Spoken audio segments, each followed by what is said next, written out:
Hola, mi nombre es Mario González, tengo 54 años, y lo que les voy a contar, pues, no sé ni por dónde empezar. Es una historia que me duele hasta el alma, pero necesito contarla. Tal vez ustedes puedan entender lo que yo no logro entender todavía. Yo nací en Puebla, México, un pueblo chiquito donde todos nos conocíamos. Mi papá era campesino y mi mamá se dedicaba a la casa y a cuidarnos a nosotros. Éramos 5 hermanos. Crecí viendo a mi papá levantarse antes del sol, regresar cuando ya estaba oscuro, siempre con las manos sucias de tierra pero con la frente en alto. Mijo, me decía, el trabajo honrado nunca deshonra a nadie. Cuando era joven aprendí carpintería con don Esteban, un señor del pueblo que hacía los muebles más bonitos que ustedes se puedan imaginar. Tenía unas manos. ¡Ay, Dios mío! Ese hombre podía hacer que un pedazo de madera se convirtiera en una obra de arte.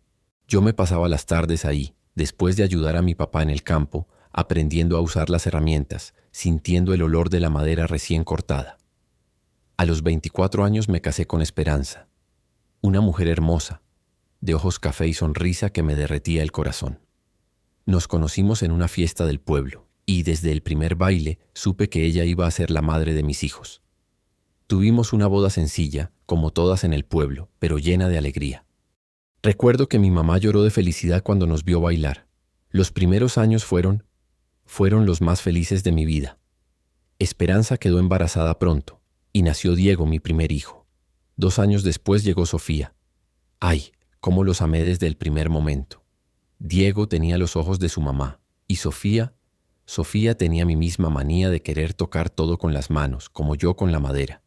Pero la vida en el pueblo se estaba poniendo cada vez más difícil. El campo ya no daba lo mismo. Los precios de todo subían, y con la carpintería ganaba apenas para comer. Veía a mis hijos y pensaba, ¿qué futuro les puedo dar aquí? Diego ya tenía 5 años, Sofía 3, y yo soñaba con que fueran a la universidad, que tuvieran oportunidades que yo nunca tuve. Fue entonces cuando mi primo Roberto regresó de Los Ángeles. Llegó con una camioneta nueva, ropa bonita y traía dólares. Dólares de verdad. Nos contó que allá, en Estados Unidos, un carpintero podía ganar en una semana lo que yo ganaba en 2 meses. Mario, me dijo, tienes buenas manos, allá te va a ir muy bien. Puedes mandar dinero a tu familia y en unos años regresas con suficiente para poner tu propio taller. Esperanza no quería que me fuera. Lloraba por las noches, me decía que encontraríamos otra forma, que no me fuera tan lejos. Mario, los niños te necesitan aquí, me repetía. Pero yo veía a Diego pidiendo juguetes que no podía comprarle, veía a Sofía con zapatos que ya le quedaban chicos y sentía que me moría por dentro. La decisión más difícil de mi vida la tomé una noche de diciembre del año 2000. Tenía 34 años. Me senté en la orilla de la cama viendo dormir a mis hijos y le dije a Esperanza, me voy a ir, pero es por ellos para darles un futuro mejor. La despedida. Ay, Dios santo, la despedida fue lo más duro que he vivido. Diego me abrazó las piernas y me dijo, papi, no te vayas. Sofía ni entendía bien qué pasaba, pero veía llorar a su mamá y a su hermano. Entonces ella también empezó a llorar. Esperanza me dio un beso en la frente y me susurró al oído. Regresa pronto, Mario. Te vamos a estar esperando. Tomé una maleta pequeña con mi ropa, mis herramientas de carpintero y una foto de mis hijos. Salí de mi casa cuando todavía estaba oscuro, porque no quería que los vecinos me vieran llorar. En el camión que me llevaba a la frontera, miré por la ventana hasta que perdí de vista las torres de la iglesia del pueblo. Pensé que me iba por 2 años, máximo 3, que iba a juntar dinero suficiente para regresar y poner un negocio grande en Puebla, que mis hijos iban a estar orgullosos de su papá cuando regresara con los bolsillos llenos y el sueño cumplido. Nunca me imaginé que ese día estaba empezando una historia que me iba a partir el alma en pedazos. Llegar a Los Ángeles fue como llegar a otro planeta. Todo era tan grande, tan rápido, tan diferente. El ruido de los carros nunca paraba, día y noche. La gente caminaba apurada, nadie se saludaba, nadie volteaba a ver a nadie. Yo venía de un pueblo donde conocías hasta a los perros por su nombre, y de repente estaba en una ciudad de millones de personas donde yo era nadie. Mi primo Roberto me recibió en una casa en East LA. Era una casa chiquita donde vivían como 8 paisanos, todos durmiendo en colchones en el piso. El cuarto que me tocó lo compartía con otros 2 muchachos, uno de Oaxaca y otro de Michoacán. Olía a comida, a sudor, a sueños rotos, pero también a esperanza. Todos estábamos ahí por la misma razón. nuestras familias allá en México. Los primeros días fueron terribles. No hablaba nada de inglés, más que yes, no y thank you. Me sentía como un niño perdido. Roberto me llevó a buscar trabajo y conseguí algo en una construcción. El patrón era un mexicano que ya tenía años aquí y me dijo: te voy a pagar $5 la hora, pero tienes que trabajar duro. Aquí no es como México. Aquí el que no corre, vuela. $5 la hora. En ese tiempo me parecía una fortuna. Hacía cálculos mentalmente. Si trabajaba 8 horas al día, 6 días a la semana, eran como $240 a la semana. En pesos mexicanos era muchísimo dinero. Pensaba, en 6 meses junto lo suficiente para mandarle a Esperanza lo que necesita y todavía me sobra para mis gastos. Pero la realidad me pegó duro. La renta del cuartito era $150 al mes. La comida, el transporte, una llamada de teléfono a México los domingos. Todo se llevaba el dinero como agua. Al final del primer mes pude mandar $200 a mi familia. Era poco, pero para ellos era mucho. El trabajo en la construcción era brutal. Cargar cemento, cargar blocks, trabajar bajo el sol de California que quemaba igual que el de Puebla. Pero aquí todo era más exigente. Los gringos querían que las cosas estuvieran listas ayer y el patrón nos presionaba como si fuéramos máquinas. Las noches eran lo peor. Me quedaba despierto pensando en mis hijos. ¿Qué estarían haciendo? ¿Ya había cenado Diego? Sofía seguiría durmiendo con su muñeca de trapo.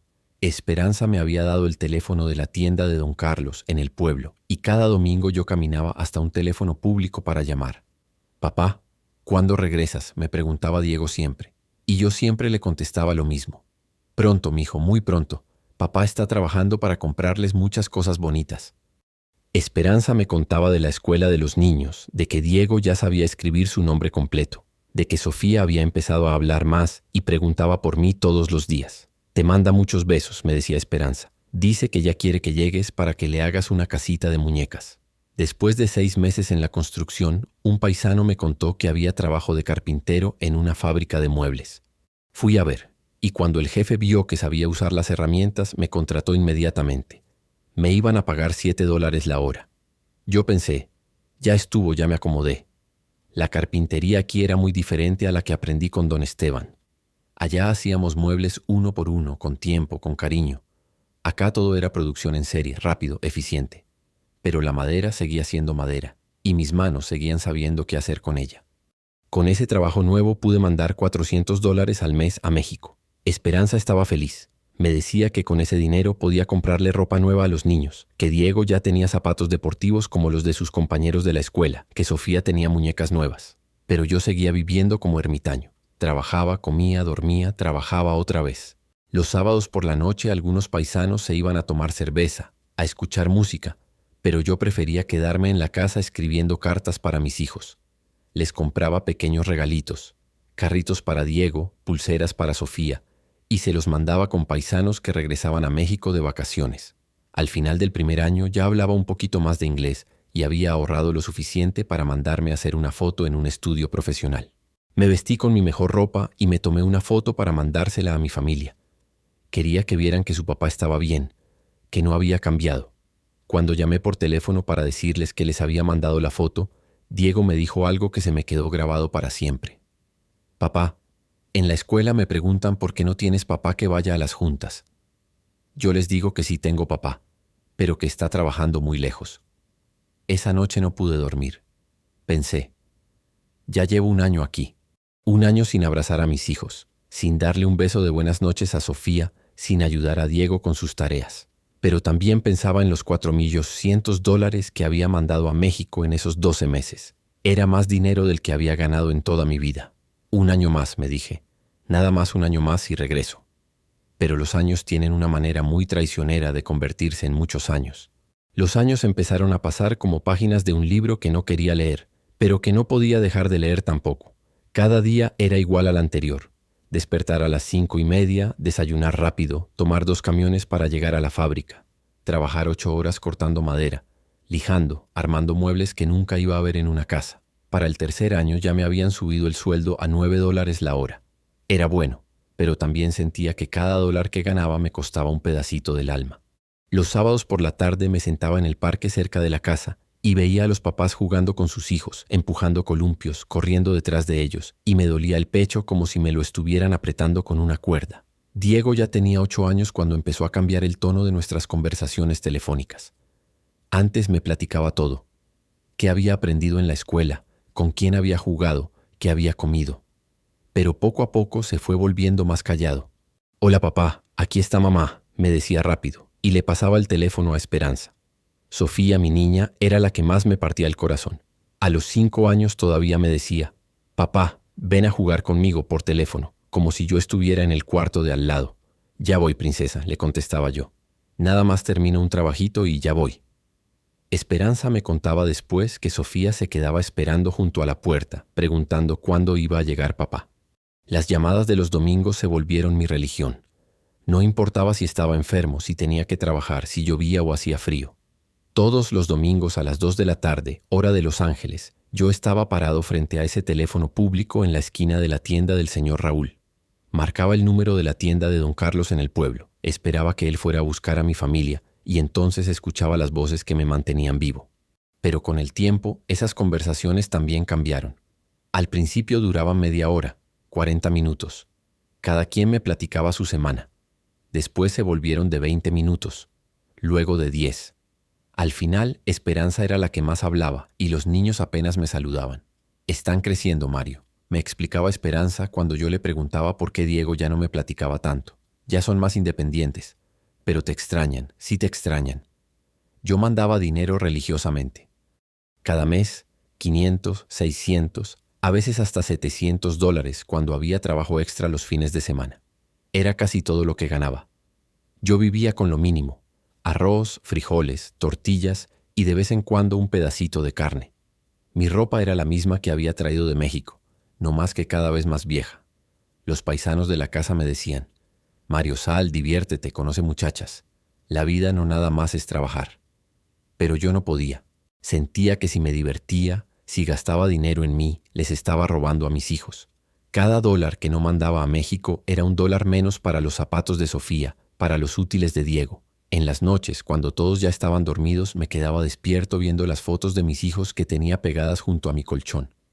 Las fotos que me mandaba Esperanza cada 6 meses, donde veía cómo Diego se iba haciendo más alto, cómo Sofía perdía esa carita de bebé.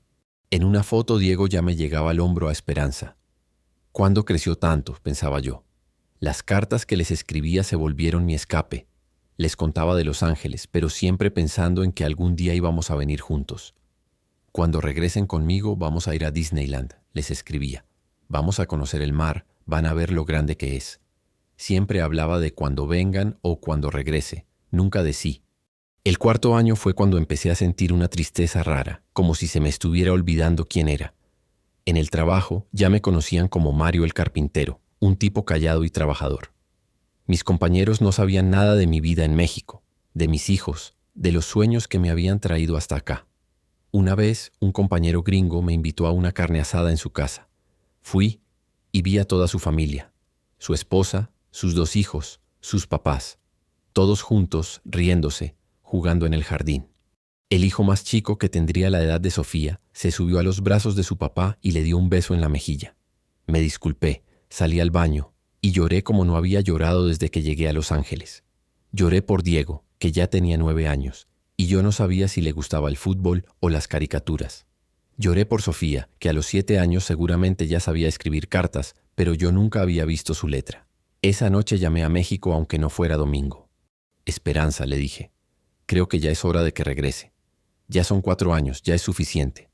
Pero ella me dijo algo que me heló la sangre. «Mario, Diego quiere entrar a una escuela privada. Es más cara, pero es mejor.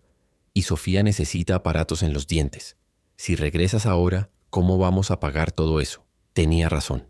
Con el dinero que mandaba desde acá, mis hijos podían tener oportunidades que nunca habrían tenido en Puebla.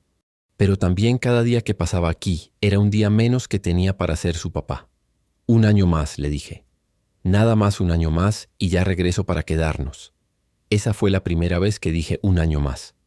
No iba a ser la última. Mantener una relación con mis hijos a través de cartas y llamadas telefónicas se volvió como tratar de cuidar una plantita con una gotita de agua cada semana. Lo intentaba con todas mis fuerzas, pero siempre sentía que no era suficiente, que se me estaban escapando de las manos como arena. Diego, mi Diego, era el que más me costaba trabajo entender desde la distancia. Cuando se fue haciendo más grande, como de 10 u 11 años, cambió mucho. En las llamadas me contestaba con sí, papá y no, papá, pero nunca me platicaba qué sentía, qué pensaba, qué soñaba.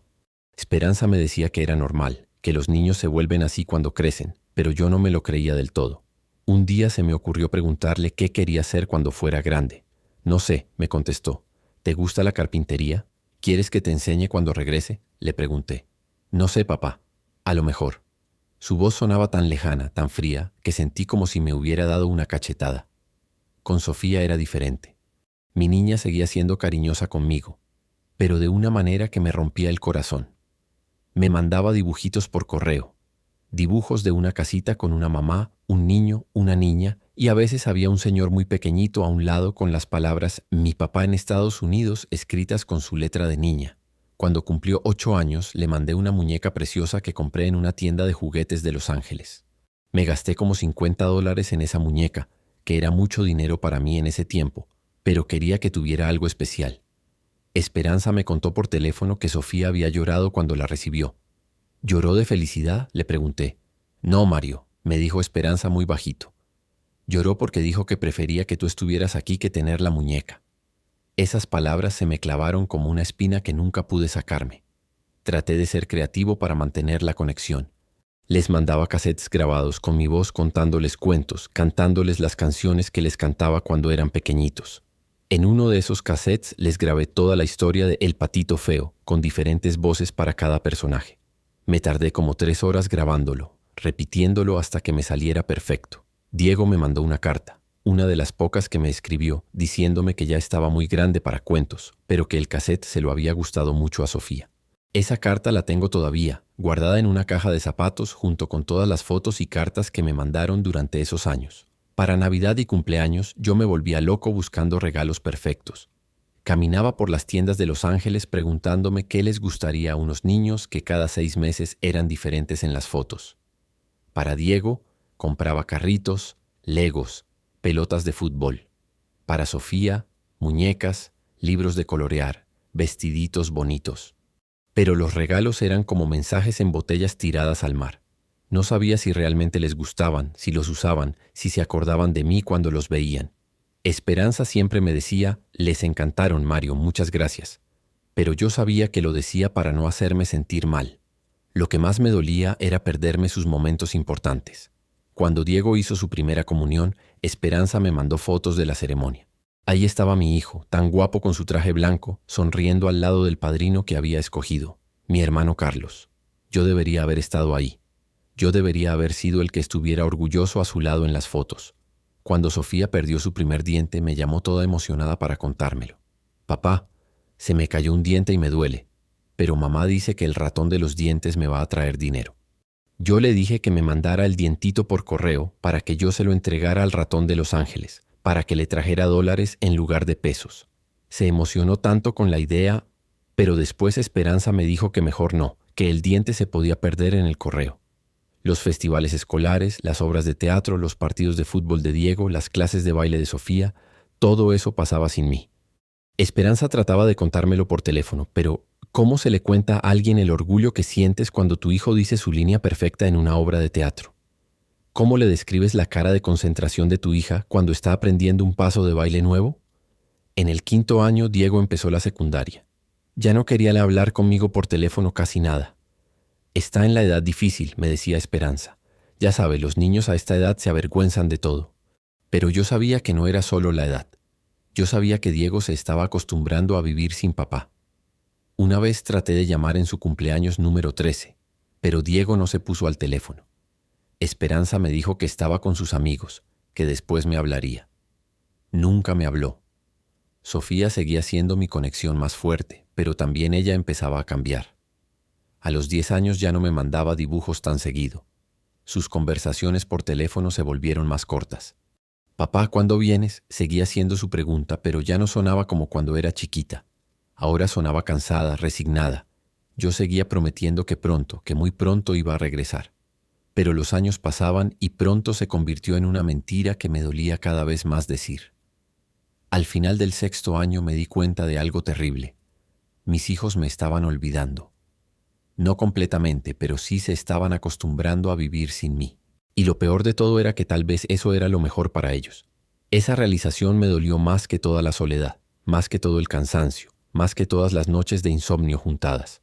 La promesa de regresar se convirtió en una canción que no dejaba de sonar en mi cabeza, pero que cada año sonaba más desafinada, más falsa. El próximo año regreso, le decía a Esperanza cada diciembre. Ya tengo suficiente dinero ahorrado, mentía, sabiendo que siempre había algo más. La operación de las anginas de Sofía, los gastos de la secundaria de Diego, el techo de la casa que se estaba cayendo. El 7.º año fue cuando empecé a darme cuenta de que ya no era solo el dinero lo que me tenía aquí. Era el miedo. Miedo de regresar a México y no saber cómo ser papá de unos hijos que ya no me conocían realmente. Miedo de llegar y que Diego, que ya tenía 14 años, me viera como un extraño. Miedo de que Sofía, mi princesa de 12 años, ya no me necesitara como cuando era pequeñita. Había juntado dinero, sí, pero nunca era suficiente para lo que yo pensaba que necesitaba para regresar como el héroe que había prometido ser. En mi mente tenía que llegar con suficiente dinero para poner un taller grande, comprar una casa bonita, demostrar que todos esos años de sacrificio habían valido la pena. Pero también, si soy honesto conmigo mismo, me había acostumbrado a esta vida de soledad. Era una vida triste, pero era predecible. Trabajaba, mandaba dinero, dormía y al día siguiente todo era igual. No tenía que tomar decisiones difíciles, no tenía que enfrentar problemas complicados. Era como vivir en una caja, pero era mi caja. En Los Ángeles ya tenía una rutina, conocía las calles, sabía dónde comprar lo más barato, tenía amigos paisanos con los que podía platicar de vez en cuando. Había encontrado una iglesia donde iba los domingos y la señora que vendía tamales en la esquina ya sabía que yo quería 2 de dulce cada jueves. ¿Y si regreso y no encuentro trabajo?, me preguntaba. ¿Y si los niños ya no me quieren? Estas preguntas me atormentaban, especialmente en las noches cuando no podía dormir. Diego había empezado a trabajar medio tiempo después de la escuela, ayudando en la tienda de don Antonio. Esperanza me lo contaba como algo bueno, que el niño era muy responsable, que estaba aprendiendo el valor del trabajo. Pero yo sabía la verdad. Mi hijo de 15 años estaba trabajando porque el dinero que mandaba yo no era suficiente. ¿Para qué voy a regresar si él ya está saliendo adelante sin mí?, pensaba. Ya es casi un hombre, ya no me necesita. Sofía también había cambiado. En las fotos se veía más seria, más grande. Esperanza me contaba que era muy buena estudiante, que quería estudiar para maestra. Le digo que con el dinero que mandas va a poder ir a la universidad, me decía Esperanza. Y ahí estaba otra excusa para no regresar. Si yo volvía ahora, ¿cómo íbamos a pagar los estudios de Sofía? El 8.º año lo pasé en una depresión que no sabía ni cómo nombrar. Trabajaba como robot, mandaba dinero como robot, vivía como robot. Algunos domingos ni siquiera llamaba a México porque no sabía qué decir. Cuando llamaba, las conversaciones eran cada vez más cortas y más forzadas. Hola, papá. Hola, mijo, ¿cómo estás? Bien, aquí está mamá. Y ya. Un día Diego me preguntó algo que me partió el alma. Papá, ¿tú tienes otra familia ya? La pregunta me agarró completamente desprevenido. ¿Cómo dices, mijo? Es que, pues ya son muchos años. Mi amigo Carlos dice que su tío se fue igual que tú y después se casó allá con otra señora. No, Diego, le dije. Yo no tengo otra familia. Ustedes son mi única familia. Pero me di cuenta de que mi propia voz no sonaba muy convincente. No porque fuera mentira, sino porque yo mismo ya no sabía quién era. La verdad es que sí había tenido oportunidades de rehacer mi vida aquí. Conocí mujeres bonitas, mexicanas, que también estaban solas, que también tenían sus historias tristes. Pero nunca pude. Siempre pensaba en Esperanza, en mis hijos, en que yo no era un hombre libre. Para el 9.º año ya ni hablaba de regresar. Las conversaciones con Esperanza eran puro asuntos prácticos: cuánto dinero necesitaba, si los niños estaban bien de salud, si habían pagado la luz. El amor, los sueños, las promesas, todo eso se había perdido en algún lugar entre Los Ángeles y Puebla. Diego terminó la preparatoria sin que yo estuviera ahí. Me mandaron fotos de la graduación, pero ya no me dolía como antes. Me había acostumbrado a vivir la vida de mis hijos a través de fotografías. Sofía empezó la universidad. Estudios para maestra como había soñado. Yo me sentía orgulloso, pero era un orgullo raro, como si fuera el orgullo de un extraño que había patrocinado su educación, no el orgullo de un papá. Para el 10º año algo cambió en las llamadas telefónicas. Esperanza empezó a sonar diferente, más distante, como si también ella se hubiera cansado de esperar. A veces, cuando yo llamaba, me decía que estaba ocupada, que mejor habláramos después. Pero después nunca llegaba. Mario, me dijo un domingo, creo que ya es hora de que aceptemos que las cosas son como son. Los niños ya están grandes, ya tienen su vida. Tú tienes tu vida allá, nosotros tenemos nuestra vida acá. Esas palabras me sonaron como una puerta que se cerraba para siempre, pero al mismo tiempo sentí un alivio extraño, como cuando después de cargar algo muy pesado por mucho tiempo, finalmente lo puedes soltar. Los años siguientes pasaron en una neblina. Seguía mandando dinero, pero ya no tanto. Seguía llamando, pero ya no tanto. Mi vida se había convertido en algo que no era vida de nadie, ni de un hombre soltero que podía ser libre, ni de un papá que estaba criando a sus hijos. 16 años, 17 años, 18 años. Diego ya era un hombre hecho y derecho, trabajando en una oficina en la ciudad. Sofía ya era maestra, dando clases en una escuela primaria. Mis hijos se habían convertido en adultos exitosos, y yo me había convertido en un fantasma que mandaba dinero. La promesa de regresar ya no era una promesa. Era solo algo que había dicho tantas veces que ya no significaba nada, como cuando rezas el Padre Nuestro 1000 veces y las palabras pierden su significado. Pero a los 20 años exactos de haber llegado a Los Ángeles, algo pasó que me obligó a tomar una decisión. Mi mamá se enfermó gravemente. Esperanza me llamó, no para pedirme dinero, sino para decirme que si quería ver a mi mamá con vida, tenía que ir ya. Es tu última oportunidad, Mario, me dijo. No solo para ver a tu mamá, es tu última oportunidad para ser parte de esta familia. Esa noche no dormí nada. Veía el techo de mi cuartito en Los Ángeles y pensaba, 20 años prometiendo que iba a regresar, y mi mamá se está muriendo sin que yo haya cumplido. Pedí permiso en el trabajo, compré un boleto de avión, la primera vez en mi vida que iba a subir a un avión, y me preparé para regresar a un lugar que ya no sabía si todavía era mi hogar. El avión que me llevaba de Los Ángeles a la Ciudad de México se sentía como una máquina del tiempo que me estaba regresando a una vida que ya no sabía si era mía. Miré por la ventanilla cuando estábamos bajando, y vi esas montañas que había visto todos los días de mi infancia, pero ahora se veían como si fueran de otro planeta. En el aeropuerto me sudaban las manos. 20 años sin pisar México. 20 años imaginando este momento, y ahora que estaba pasando no sabía qué sentir. ¿Emoción? ¿Miedo? ¿Culpa? Todo junto, creo. Diego me estaba esperando en el aeropuerto. Lo reconocí porque tenía mis ojos, pero por un momento pensé que me había equivocado de persona. Era un hombre alto con bigote, vestido como un ejecutivo. Este no era el niño de 5 años que había dejado llorando en la puerta de la casa. «Papá», me dijo, y me dio un abrazo que se sintió como el abrazo que le das a un tío que no has visto en mucho tiempo. Cariñoso, pero extraño. En el carro, manejando hacia Puebla, tratamos de platicar. Él me contaba de su trabajo, de que ya tenía novia, de que la casa había cambiado mucho. Yo le preguntaba cosas, pero todo sonaba forzado, como una conversación entre dos personas que se acaban de conocer y están tratando de ser amables. «¿Cómo está tu mamá?», le pregunté. «Bien», me contestó, pero no me volteó a ver. «¿Y Sofía?» «También bien, ya tiene su novio también, se van a casar el próximo año».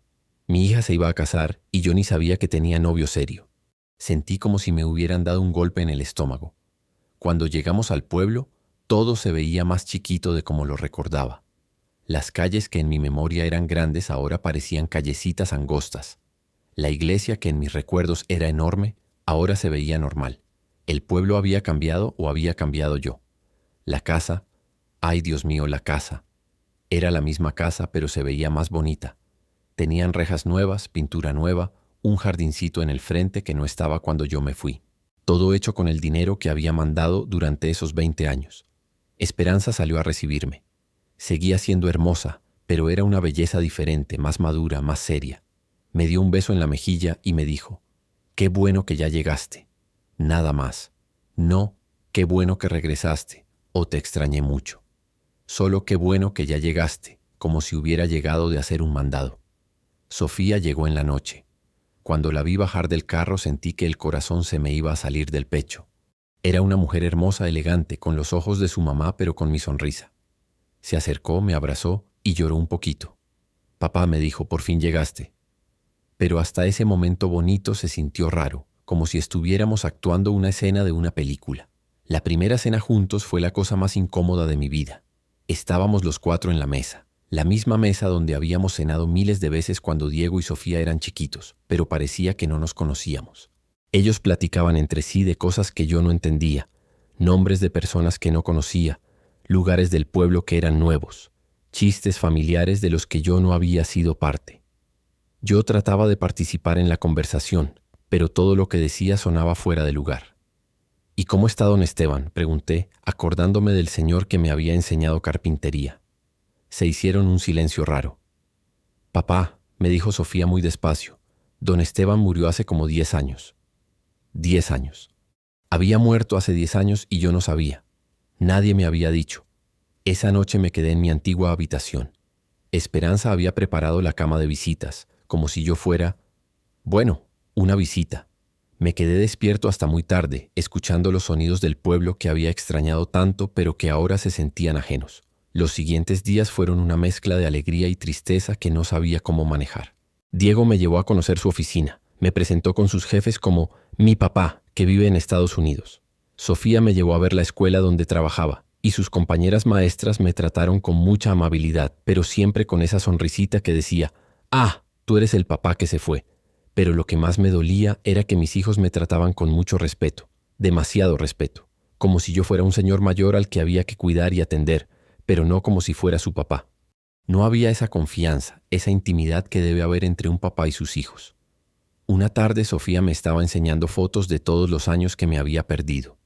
Su graduación de la preparatoria, su graduación de la universidad, su primer día como maestra, las navidades, los cumpleaños, los paseos familiares. En muchas fotos estaba un señor que yo no conocía. ¿Y este señor quién es?, le pregunté. Es Raúl, me contestó, el esposo de mi madrina Carmen. Él nos ayudaba mucho cuando éramos chicos. Nos llevaba a los partidos de fútbol de Diego. Me ayudaba con las tareas de matemáticas. Raúl. Un nombre que nunca había escuchado, pero que había estado presente en la vida de mis hijos más que yo. Al cuarto día de estar en México, mi mamá me pidió que fuéramos a caminar solos. Estaba muy enferma, muy débil, pero quería hablar conmigo. Nos sentamos en una banca del parque principal, la misma donde me había sentado tantas veces de niño. «Mijo», me dijo con su voz quebradita, «me da mucho gusto verte, pero también me da mucha tristeza». «¿Por qué, amá?» «Porque veo que regresaste, pero como que no regresaste completamente». Tenía razón. Mi cuerpo estaba en Puebla, pero mi mente, mi corazón, mis hábitos, todo eso seguía en Los Ángeles. Me había convertido en un extranjero en mi propio pueblo, un visitante en mi propia familia. Esa noche Diego me pidió que fuéramos a platicar a solas. «Papá», me dijo, «necesitamos hablar». Y fue entonces cuando mi mundo se desplomó completamente. «Papá, necesitamos hablar», me dijo Diego esa noche después de cenar. Su voz sonaba seria, como de hombre adulto que tiene algo importante que decir. Salimos al patio trasero de la casa, donde estaba el mismo árbol de guayabas donde él se subía cuando era chiquito. Se quedó callado un buen rato, viendo las estrellas. Yo sabía que algo pesado venía, podía sentirlo en el ambiente, como cuando va a llover y el aire se pone espeso. «Papá», empezó otra vez, «yo sé que tú crees que fuiste un buen papá porque mandabas dinero. Y sí, el dinero ayudó mucho. Gracias a ti pude estudiar, Sofía pudo estudiar, mamá nunca nos faltó comida». Pero siguió, y ahí supe que venía lo malo. «Pero hay cosas que nunca supiste, cosas que mamá nunca te dijo porque no quería lastimarte». Se me heló la sangre. «¿Qué cosas, mijo?»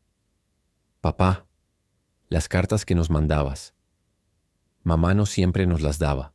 «¿Cómo que no se las daba?»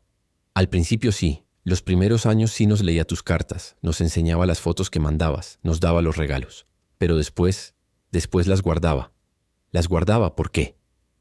Diego se veía muy incómodo, como si las palabras le pesaran mucho para decirlas. «Porque nosotros ya no queríamos escucharlas, papá. Porque cada vez que mamá nos leía una carta tuya donde decías que pronto ibas a regresar, nosotros llorábamos. Y después pasaban los meses, pasaban los años y tú no regresabas». Sentí como si me hubieran aventado un balde de agua fría. «Papá, cuando yo tenía como 8 años, dejé de creer que ibas a regresar. Sofía duró un poco más, hasta como los 10 años, pero después ella también entendió que pronto no significaba pronto. Pero yo siempre estuve planeando regresar. Lo sabemos, papá. Mamá nos explicaba que tú tenías buenas intenciones, pero para nosotros era más fácil no pensar en ti. Era menos doloroso. Las palabras de Diego me dolían más que cualquier golpe físico que hubiera recibido en mi vida. Cuando cumplí 15 años, siguió Diego, le dije a mamá que ya no quería hablar contigo por teléfono. Me dolía mucho escuchar tu voz y saber que después de colgar tú te ibas a seguir con tu vida allá, y nosotros nos íbamos a quedar aquí esperando. Pero ¿por qué tu mamá no me dijo nada? Porque te quería proteger, papá. Mamá siempre nos decía que tú estabas sacrificándote por nosotros, que estabas trabajando muy duro para mandarnos dinero. Y era cierto, ¿no? Pero también era cierto que nosotros necesitábamos un papá, no solo dinero. Diego se sentó en el suelo. Yo me senté junto a él. Los dos viendo las estrellas, pero yo sintiéndome como si estuviera en el hoyo más profundo del mundo. Papá, ¿te puedo preguntar algo? Sí, mijo. ¿Tú realmente querías regresar o te daba miedo regresar? Esa pregunta me pegó como un rayo. Diego, mi hijo que había dejado de niño, ahora me estaba preguntando algo que yo mismo nunca me había querido preguntar honestamente. Yo sí quería regresar, mijo. Siempre quise regresar. Pero no lo hiciste. No, no lo hice. ¿Por qué? Me quedé callado un largo rato. ¿Cómo le explicas a tu hijo que tuviste miedo de no ser el papá que ellos necesitaban? ¿Cómo le dices que te acostumbraste a ser un fantasma que mandaba dinero porque era más fácil que ser un papá real con problemas reales? Papá, me dijo Diego muy suave, yo no te estoy reclamando. Ya soy adulto, ya entiendo que las decisiones no son fáciles. Pero necesitaba que supieras la verdad de cómo vivimos nosotros todos estos años. ¿Sofía piensa igual que tú? Sofía. Sofía siempre te defendía más que yo. Siempre decía que tú ibas a regresar algún día, pero también ella aprendió a vivir sin ti. ¿Y tu mamá? Diego se quedó callado otro rato largo. Papá, sobre mamá. Eso es algo que ella te tiene que decir. ¿Qué cosa? No me toca a mí decírtelo, pero creo que ya es hora de que ustedes hablen con la verdad, sin mentiras, sin promesas que no se van a cumplir. Solo la verdad. Nos quedamos ahí sentados hasta muy noche. Diego me platicó cosas de su infancia que yo nunca supe. Me dijo que había aprendido a andar en bicicleta con Raúl, el amigo de la familia, que cuando se enfermó de neumonía a los 12 años y estuvo hospitalizado una semana, él preguntaba si yo iba a venir, y mamá le decía que yo quería venir pero no podía dejar el trabajo. Me dijo que Sofía había tenido una época muy difícil en la adolescencia, donde lloraba mucho y no quería ir a la escuela, y que cuando mamá le preguntaba qué le pasaba, ella decía, extraño a mi papá, pero ya ni me acuerdo cómo es. Cada cosa que me contaba era como una puñalada. No porque Diego me las dijera con maldad. Al contrario, me las decía con mucho cariño, tratando de que yo entendiera. Pero justamente eso las hacía más dolorosas. Al final de la conversación, Diego me abrazó. Un abrazo de verdad, no como el del aeropuerto. Papá, me dijo, te queremos. Siempre te quisimos. Pero también tuvimos que aprender a quererte como a un recuerdo, no como a un papá presente. Y eso no es culpa tuya ni culpa nuestra. Así pasaron las cosas. Esa noche no dormí nada. Me quedé despierto pensando en todos los momentos importantes de la vida de mis hijos que me había perdido. Pero no solo los momentos bonitos, las graduaciones, las fiestas, sino también los momentos difíciles donde ellos me habían necesitado y yo no estaba. Al día siguiente tenía que hablar con Esperanza, pero ya sabía que esa conversación iba a ser aún más difícil que la de Diego. La conversación con Esperanza la habíamos estado evitando desde que llegué. 5 días en la casa, siendo amables, hablando de cosas sin importancia, pero los dos sabiendo que teníamos una conversación pendiente de 20 años. Fue ella quien finalmente dijo, Mario, necesitamos hablar a solas. Los niños se habían ido a trabajar. Nos quedamos en la cocina, sentados en la misma mesa donde habíamos desayunado tantas mañanas cuando éramos jóvenes y todo parecía posible. Mario, se empezó. Sé que Diego ya habló contigo ayer, y supongo que te dijo algunas cosas que no sabías. Sí, le dije. Me dijo que las cartas, que tú no siempre se las dabas a los niños. Es cierto. Dejé de dárselas cuando ellos dejaron de querer escucharlas. ¿Para qué hacerlos sufrir más? Pero Esperanza, ¿por qué no me dijiste? Yo hubiera entendido. ¿En serio, Mario? ¿En serio hubieras entendido? Porque cada vez que hablábamos por teléfono y yo trataba de decirte que los niños estaban tristes, que te extrañaban pero que también se estaban acostumbrando a vivir sin ti, tú me cambiabas el tema y me preguntabas si habían llegado los dólares. Tenía razón. ¿Cuántas veces Esperanza había tratado de contarme cómo se sentían realmente los niños? Y yo no quería escuchar porque me dolía demasiado. Esperanza. Hay algo más, ¿verdad? Diego me dijo que había algo que tú me tenías que decir. Se quedó callada un largo rato, jugando con sus manos como hacía cuando estaba nerviosa. Era un gesto que yo recordaba perfectamente de cuando éramos novios. Mario, esto que te voy a decir, no quiero que pienses que lo hice para lastimarte. Dime, cuando llevabas como 8 años allá, apareció alguien. Se me paró el corazón. ¿Alguien? Un hombre. Se llama Roberto. Robertito le dicen. Es maestro en la escuela primaria del pueblo. Y me ayudaba mucho con los niños. Cuando Diego se enfermó de neumonía, él fue el que me llevó al hospital. Cuando Sofía tenía problemas en la escuela, él me ayudaba a ayudarla con las tareas. Esperanza, tú y él, Mario, yo estaba muy sola. Muy sola. Los niños me necesitaban, pero yo también necesitaba. Necesitaba a alguien. ¿Cuánto tiempo? 5 años, Mario. 5 años estuvimos juntos. 5 años. 5 años de los 20 que yo estuve en Los Ángeles, mi esposa había tenido otro hombre. ¿Los niños sabían? Sí. Al principio les dije que era solo un amigo que nos ayudaba. Pero ellos no eran tontos. Diego me preguntó una vez si Roberto era como su nuevo papá, y yo no supe qué contestarle. ¿Y por qué terminó? Porque él quería que me divorciara de ti. Quería que nos casáramos, que formáramos una familia de verdad. Pero yo no podía. Seguía casada contigo, seguía esperando que regresaras. Pero esperaste 5 años más para que yo regresara. Sí, Mario, esperé 15 años más, porque siempre quise creer que algún día ibas a regresar. Me levanté de la mesa. Necesitaba caminar, necesitaba aire. Salí al patio y Esperanza me siguió. Mario, por favor, entiéndeme. Yo tenía 32 años cuando tú te fuiste. Tenía 2 niños chiquitos y un esposo que estaba a miles de kilómetros. ¿Qué esperabas que pasara? Esperaba que me esperaras. Te esperé 20 años, Mario, 20 años. Pero durante 5 de esos años también necesité sentirme como una mujer, no solo como la esposa de un fantasma. Esas palabras me dolieron, pero también sabía que era la verdad. ¿Los niños querían a Roberto? Sí, especialmente Sofía. Ella tenía como 8 años cuando Roberto empezó a venir a la casa, y él la trataba como si fuera su hija. La llevaba a la escuela, la ayudaba con las tareas, jugaba con ella. ¿Y Diego? Diego siempre fue más reservado con él. Pero cuando Roberto lo llevó a ver su primer partido de fútbol profesional, Diego llegó a la casa tan feliz. Mario, hacía años que no lo veía tan feliz. Cada palabra era como una puñalada, pero necesitaba saber toda la verdad. ¿Hay algo más que no me has dicho? Esperanza se quedó callada otra vez. Esperanza, ya llegamos hasta acá. Dime toda la verdad. Las cartas, Mario. Las cartas que me mandabas a mí. ¿Qué con las cartas? Había muchas que no leí. ¿Cómo que no las leíste? Durante los años que estuve con Roberto, tus cartas me dolían mucho. Entonces las guardaba sin abrir.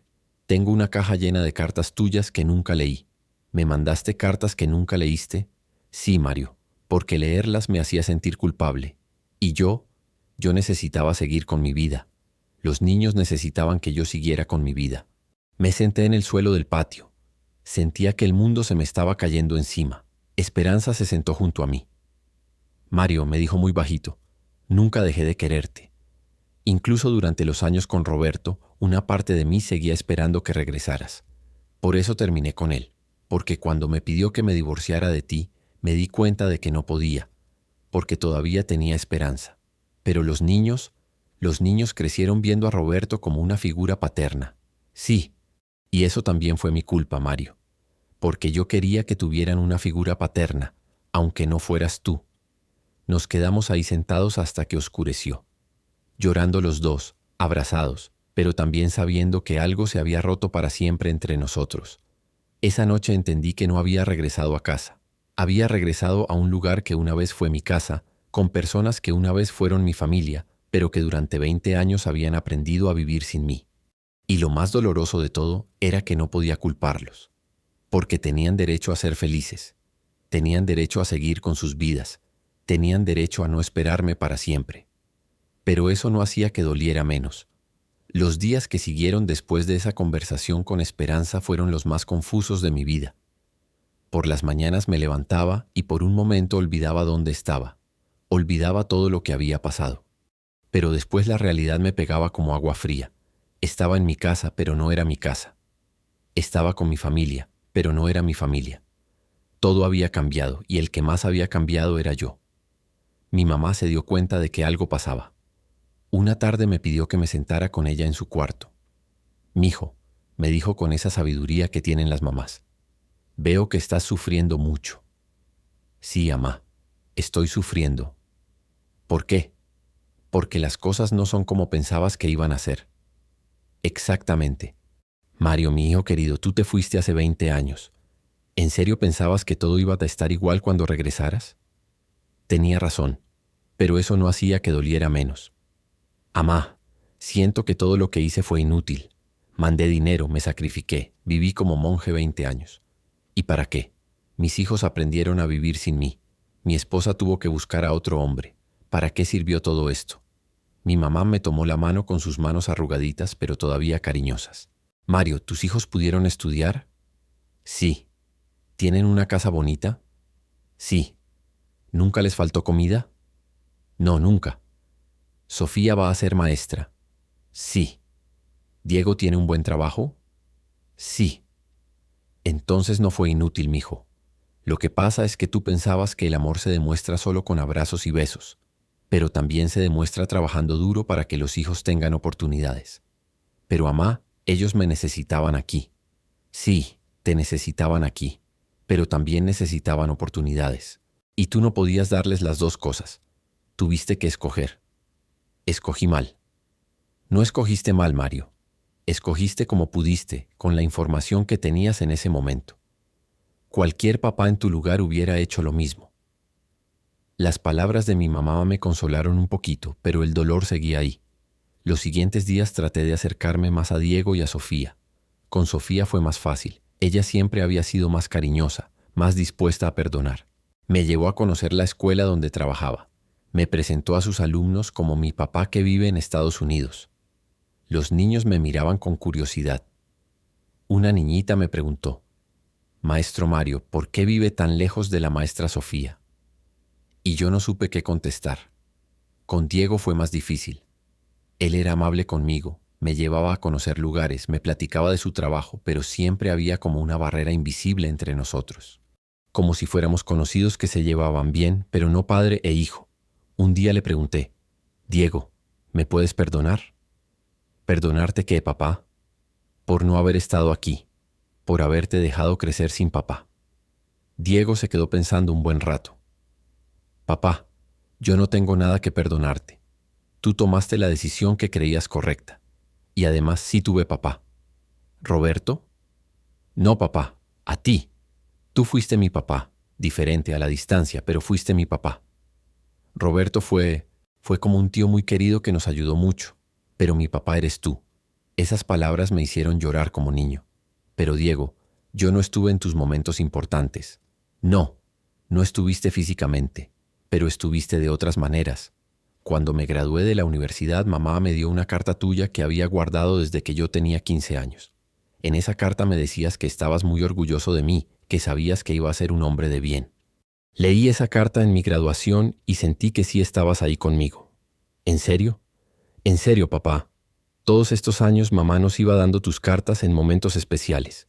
Cuando Sofía tuvo su primer día como maestra, mamá le dio una carta donde tú le decías que sabías que iba a ser la mejor maestra del mundo». ¿Esperanza guardaba las cartas para dárselas en momentos especiales? «Sí, papá. No todas, pero las más importantes sí. Mamá decía que aunque tú no estuvieras físicamente, tus palabras sí podían estar con nosotros». Esa tarde fui a buscar a Esperanza. La encontré en la cocina preparando la comida. «Esperanza, Diego me dijo que tú guardabas mis cartas para dárselas en momentos especiales. Sí, Mario, no todas, porque algunas los hubieran hecho sufrir más. Pero las que sabía que les iban a dar fuerza, esas sí se las daba. ¿Por qué no me dijiste esto antes? Porque no sabía si ibas a entender. Pensé que te ibas a enojar porque no se las daba todas. Esperanza, tú me puedes perdonar. ¿Perdonarte qué? Por haberte dejado sola, por haberte obligado a buscar a otra persona. Esperanza dejó de cocinar y me volteó a ver. Mario, yo no busqué a Roberto para lastimarte. Lo busqué porque necesitaba seguir viviendo. Los niños necesitaban una mamá fuerte, no una mamá que se la pasara llorando esperando a un esposo que prometía regresar pero no regresaba. Pero te sentiste culpable. Todos los días, Mario. Todos los días de esos 5 años me sentí culpable. Por eso terminé con él. Porque no podía vivir sintiéndome que te estaba traicionando. ¿Y yo? ¿Yo te traicioné a ti quedándome en Los Ángeles 20 años? Esperanza se quedó callada un largo rato. Sí, Mario, sí me traicionaste, pero no por quedarte allá. Me traicionaste prometiéndome una y otra vez que ibas a regresar, cuando en el fondo creo que ya sabías que no ibas a regresar. Tenía razón. Esa era la traición más grande. No que me hubiera quedado en Estados Unidos, sino que le había dado esperanzas falsas durante años. ¿Me puedes perdonar? Ya te perdoné, Mario. Te perdoné hace muchos años, porque entendí que tú también estabas sufriendo allá. Nadie se queda 20 años lejos de su familia si no está sufriendo también. Esa conversación cambió algo en mí. No borró el dolor, pero me ayudó a entender que todos habíamos hecho lo que pudimos con las circunstancias que teníamos. Los últimos días que pasé en México traté de aprovechar cada momento con mis hijos. Sofía me llevó a conocer al que iba a ser su esposo, un muchacho muy bueno que la trataba como una reina. Cuando me preguntó si me daba su bendición para casarse con Sofía, le dije que sí, pero que primero quería conocerlo mejor. Cuéntame, le dije, ¿cómo vas a cuidar a mi hija? Señor Mario, me contestó, yo voy a cuidar a Sofía como ella se merece. Voy a estar aquí con ella. Voy a ser el papá presente que sus hijos necesiten. Sus palabras no sonaron como reproche, pero me dolieron igual, porque sabía que tenía razón. Con Diego pude platicar más al final. Me contó de sus planes, de sus sueños, de la novia que quería presentarme. La próxima vez que vengas, me dijo, ya la vas a conocer. ¿La próxima vez? Sí, papá, porque ahora sí vas a venir más seguido, ¿verdad? No le pude prometer nada, porque ya había prometido tantas cosas que no había cumplido. Mi mamá murió 3 días antes de que yo regresara a Los Ángeles. Murió tranquila, en su cama, con todos nosotros alrededor. Antes de morir me tomó la mano y me dijo, Mario, ya cumpliste tu parte. Tus hijos ya son adultos buenos. Ya puedes descansar. El funeral fue raro para mí. Todo el pueblo fue a despedirse de mi mamá y muchas personas me saludaban como si fuera un extraño. Ah, tú eres Mario, el hijo que vive en Estados Unidos. Así me presentaban. Después del funeral, Esperanza me dijo algo que me marcó para siempre. Mario, quiero que sepas que no me arrepiento de haberte esperado 20 años. Pero también quiero que sepas que ya no te voy a esperar más. Ya es hora de que los dos seamos libres para vivir lo que nos queda de vida. Esa noche, mi última noche en México, no dormí nada. Me quedé despierto pensando en todo lo que había vivido en esas 2 semanas. Pensando en los 20 años que había perdido, pero también en los 20 años que mis hijos habían ganado oportunidades gracias a mi sacrificio. No era una historia con final feliz, pero tampoco era una historia completamente triste. Era una historia real, complicada, como son todas las historias de los migrantes. Al día siguiente, Diego me llevó al aeropuerto. En el camino me preguntó, «Papá, ¿vas a regresar pronto?» «No lo sé, mijo, pero esta vez no te voy a prometer algo que no sé si voy a poder cumplir». «Gracias, papá. Esa es la respuesta más honesta que me has dado en toda mi vida». Nos abrazamos en el aeropuerto. Un abrazo largo de verdad, como el abrazo entre padre e hijo que éramos. «Papá», me dijo antes de que me fuera, «quiero que sepas que te admiro. Sé que fue muy difícil lo que hiciste. No todos los papás hubieran tenido el valor de sacrificarse como tú te sacrificaste».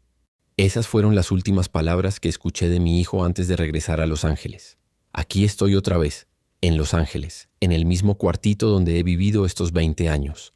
Pero ya no soy el mismo hombre que se fue de México hace un mes. Regresé cambiado, destrozado, pero también, de alguna manera extraña, en paz. ¿Saben qué es lo más raro? que después de conocer toda la verdad, después de saber que mi esposa tuvo otro hombre, que mis hijos aprendieron a vivir sin mí, que las cartas que escribí con tanto amor no siempre las leían. Después de todo eso no me arrepiento de haberme venido a Estados Unidos. No me arrepiento porque entendí algo que tardé 20 años en entender. El amor de padre no se demuestra solo estando presente físicamente. También se demuestra tomando decisiones difíciles, haciendo sacrificios que nadie ve, trabajando duro para darles a tus hijos oportunidades que tú nunca tuviste. Diego es contador, tiene un buen trabajo, se va a casar con una muchacha profesionista. Sofía es maestra, está ayudando a formar a los niños de su comunidad, se va a casar con un hombre bueno que la ama. ¿Hubieran tenido esas oportunidades si yo me hubiera quedado en el pueblo, ganando apenas para comer? No lo sé. Nunca voy a saber cómo hubiera sido la otra historia. La historia donde yo no me vine. Pero sí sé que mis hijos son adultos buenos, trabajadores, con valores. Y una parte de eso, aunque sea una parte pequeña, es gracias a los dólares que mandé, gracias a las cartas que escribí, gracias al amor que les di como pude, desde la distancia. ¿Me dolió saber que Esperanza tuvo otro hombre? Por supuesto. Pero después de pensarlo mucho, entendí que ella también tenía derecho a ser feliz.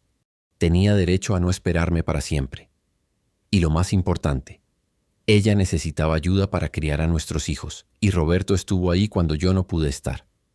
Me dolió saber que mis hijos dejaron de extrañarme. Sí, me dolió hasta el alma, pero también entendí que era lo mejor para ellos. Era más sano que aprendieran a vivir sus vidas que pasarse la infancia y la adolescencia esperando a un papá que prometía regresar pero no regresaba. Ahora hablo con ellos por WhatsApp. Sí, aprendí a usar WhatsApp a los 54 años. Sofía me manda fotos de sus clases, de sus alumnos. Diego me manda fotos de su trabajo, de lugares que visita con su novia. No hablamos todos los días, pero hablamos. Y cuando hablamos, ya no hay mentiras, ya no hay promesas falsas. Solo hay cariño real entre un papá y sus hijos. Esperanza y yo también hablamos de vez en cuando. Me cuenta cómo están los niños, yo le cuento cómo está mi vida acá. Ya no somos esposos, pero tampoco somos extraños. Somos dos personas que compartimos la parte más importante de nuestras vidas, nuestros hijos. ¿Voy a regresar a México? No lo sé. A lo mejor sí, algún día, cuando sea viejito y ya no pueda trabajar. Pero ya no es una promesa, es solo una posibilidad. Lo que sí sé es que ya no vivo con esa culpa que me estaba matando por dentro. Ya no me despierto todas las noches pensando soy un mal padre. Soy un padre que tuvo que tomar decisiones muy difíciles en circunstancias muy difíciles. Hice lo que pude con lo que tenía. Y ustedes que me están escuchando, ustedes que tal vez también están lejos de sus familias, trabajando duro para darles una vida mejor. Quiero decirles algo. No están solos. Somos millones los que hemos pasado por esto. Millones los que hemos tenido que escoger entre estar cerca de nuestros hijos o darles oportunidades mejores. No es una decisión fácil. No hay respuestas correctas. Solo hay amor. Y el amor se demuestra de muchas maneras, con abrazos, con tiempo, pero también con sacrificio, con trabajo duro, con pensar en el futuro de nuestros hijos antes que en nuestro propio dolor. Si ustedes están en esta misma situación, si están lejos de sus familias, trabajando en países extraños, mandando dinero a casa y preguntándose si están haciendo lo correcto. Déjenme decirles algo, están haciendo lo que pueden, y eso es suficiente. No es perfecto, pero es suficiente. Hablen con sus hijos. Díganles la verdad. No les prometan cosas que no saben si van a poder cumplir. Pero díganles cuánto los aman, cuánto piensan en ellos, por qué tomaron la decisión de irse. Y si pueden, regresen a visitarlos. No esperen 20 años como esperé yo. Los niños crecen muy rápido y los años perdidos no regresan. Pero tampoco se maten con la culpa. Sus hijos van a entender algún día por qué hicieron lo que hicieron. A mí me tomó 20 años y un viaje muy doloroso entender que no hay padres perfectos. Solo hay padres que aman a sus hijos y hacen lo que pueden para darles lo mejor. Esta es mi historia. Una historia que me dolió muchísimo vivir, pero que necesitaba contar. Porque tal vez alguien que me esté escuchando se sienta menos solo al saber que no es el único que ha pasado por esto. Si esta historia les llegó al corazón, si ustedes también tienen una historia parecida, o si conocen a alguien que está viviendo algo así, compártanla. Déjenme un comentario contándome de dónde me están escuchando. México, Estados Unidos, España. No importa dónde estén, lo importante es que sepan que no están solos. Soy Mario González, tengo 54 años, soy carpintero, soy migrante y soy padre. Y aunque mi historia no tuvo el final que soñé durante 20 años, estoy en paz con las decisiones que tomé. Gracias por escucharme. Gracias por permitirme contar mi historia. Y recuerden, el amor de padre no se mide en kilómetros, se mide en sacrificio, en dedicación y en nunca dejar de pensar en el bienestar de nuestros hijos. Que Dios los bendiga a ustedes y a sus familias, estén donde estén.